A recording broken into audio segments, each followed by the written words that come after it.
Olá, sou Paulo Eduardo, estamos chegando para mais um estudo, seja bem-vindo. Que bom que você chegou mais uma vez no canal Minuto Missionário. Eu não sei que hora você me assiste agora, né? Estou aqui desde 6 horas da manhã, como eu sempre digo. Mas seja bem-vindo, prazer enorme ter você novamente aqui. Como é bom estudar a Bíblia com você. Você que acessa todos os dias esse canal, você que ocasionalmente chega por aqui. A gente está falando sobre a consciência esses dias. Dentro da primeira carta que Paulo escreve aos Coríntios, temos estudado muita coisa boa e eu fico feliz de você acessar esse canal. Se você não tem acompanhado a sequência dos estudos, como eu sempre digo, cada número aqui antes do título fala da sequência. Então, se você às vezes assiste o vídeo hoje e não entendeu bem, se você olhar o anterior, o outro vídeo, na sequência facilita o seu entendimento, não é? Amanhã a gente vai fazendo estudos expositivos. Talvez pegar um vídeo isolado aqui no canal pode ser que você não compreenda a sua totalidade. Isso que é bom você estar aqui todo dia. E eu quero agora te convidar a me acompanhar em mais um estudo. Vamos juntos? Nós estamos em 1 Coríntios, capítulo 8, versículos de 7 a 13. Paulo está tratando sobre a consciência cristã, algumas aplicações dentro desse tema da consciência. A consciência que é algo tão importante, não é, de ser discutido, entendido, mesmo no meio da filosofia. Eu estava mencionando ontem, um dos maiores pensadores da filosofia, um filósofo alemão chamado Immanuel Kant, ele dizia que duas coisas encantavam ele: o céu estrelado acima dele e a lei moral dentro dele. E nós sabemos que foi Deus que colocou, não é, essa lei moral dentro de nós, esse tribunal que nos acusa ou nos defende. Ontem eu mencionei Romanos capítulo 2, versículos 14 e 15, e eu sugiro você ler. Paulo está falando com aqueles irmãos de Corinto, porque lá na igreja de Corinto tinha um problema. Existia uma questão, e Paulo está respondendo eles, a questão de comer carne, que era sacrificada aos ídolos, se podia comer ou não podia comer. E lá surgiu dois grupos. Uns defendiam que não, pode comer sim, não tem problema, que aquele ídolo ali é um pedaço de pau, de barro, e os outros falavam, não, de forma nenhuma vamos comer isso, nós saímos de lá, então é melhor não comer, e eles com medo nem comiam carne. E Paulo fala esses amedrontados de fracos, e aqueles que comiam de boa, os fortes. E Paulo vem fundamentando a sua argumentação do forte e fraco dentro do contexto da consciência.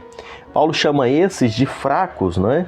Por quê? Porque eles eram hipersensíveis, exageradamente ativos nessa questão de pecado. A consciência fraca, que ela se ressente mais facilmente. E Paulo deixa muito claro que essa consciência fraca é resultado dessa imaturidade na fé.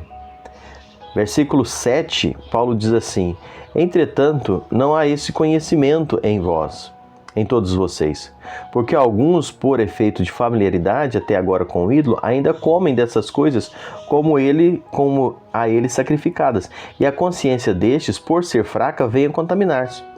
Paulo diz no verso 10 assim: porque se alguém te vir a ti, que és dotado de saber à mesa em templo de ídolo, não será a consciência do que é fraco induzida a participar de comidas sacrificadas a ídolos?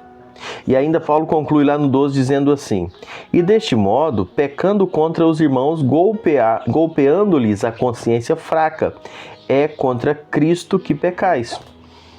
Os cristãos fortes, usando essa expressão de consciência forte, eles comiam a carne que era sacrificada aos ídolos lá, consciente, sabendo que aquilo não tinha efeito nenhum, que aquilo não ia fazer mal, que aquilo não ia prejudicar, porque aquilo foi feito por pessoas que estavam sacrificando a ídolos pagãos. E Paulo fala, mas se um fraco vê você comendo aquilo, ele acha que você está comendo aquilo em respeito àquele ídolo, que você está comendo aquilo em devoção àquele ídolo que foi sacrificado, porque ele é fraco, ele não entende que você está comendo aquilo indiferente. Então Paulo fala para que você tome cuidado frente àquele fraco, para não ficar golpeando a consciência dele. Esses irmãos tinham consciência fraca. Por quê? Talvez por serem neófitos na fé, ou seja, novos convertidos, eles não tinham um doutrinamento necessário para entender que aquele ídolo não era nada. Talvez ainda bebês, imaturos espiritualmente, por não usar os recursos da graça de Deus. Paulo havia identificado e denunciado esse problema lá no capítulo 3, nos 3 primeiros versículos. Os crentes ainda estavam tomando leite, vivendo aqueles rudimentos da fé, né? Quando deveriam já estar comendo carne, um alimento sólido. Eles tinham tempo de vida cristã, mas não tinham maturidade cristã. E isso é possível acontecer. Eu gosto sempre de pensar que é possível ter dentro da igreja pessoas que tenham muitos anos de vida de crente, frequentado milhares de aulas de escola bíblica dominical, ouvido milhares de sermões e ainda se beber na fé. Porque a sua maturidade espiritual não está ligada no seu tempo de igreja, mas sim no tempo de busca, no tempo que você vive com o Senhor, não é? Tem gente que passa a vida inteira na igreja e nunca deixa de ser criança precisando de leite, não é? Nunca crescem, nunca amadurecem. Estão sempre nos primeiros rudimentos e por isso sempre vão ter uma consciência fraca. Qualquer coisinha eles se escandalizam. E como tem pessoas assim, né, dentro das igrejas?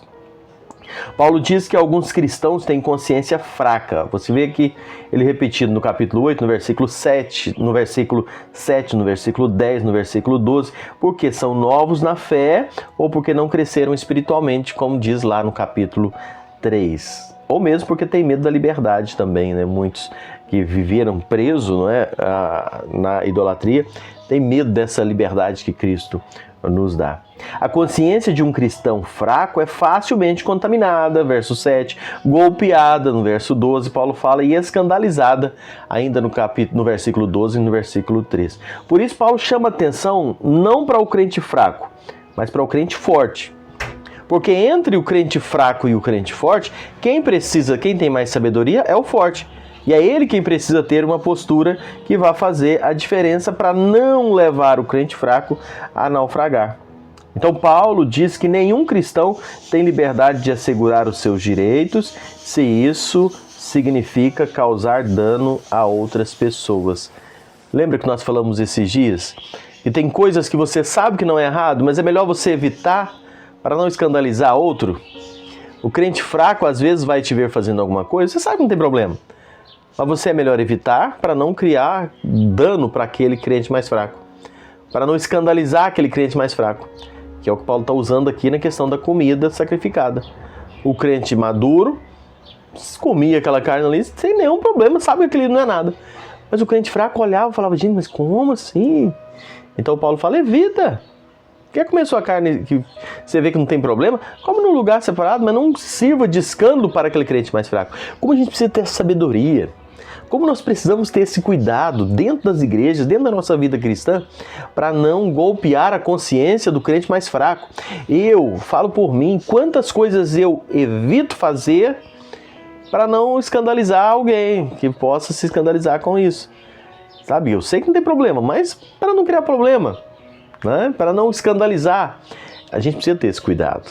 Que Deus possa nos abençoar. A gente vai seguir falando sobre isso aqui, ainda o Senhor permitindo, a gente vai estar falando, né, sobre algumas circunstâncias que devem nos fazer pensar sobre a liberdade cristã, mas isso no outro encontro. Deus te abençoe e até lá, se assim o Senhor nos permitir.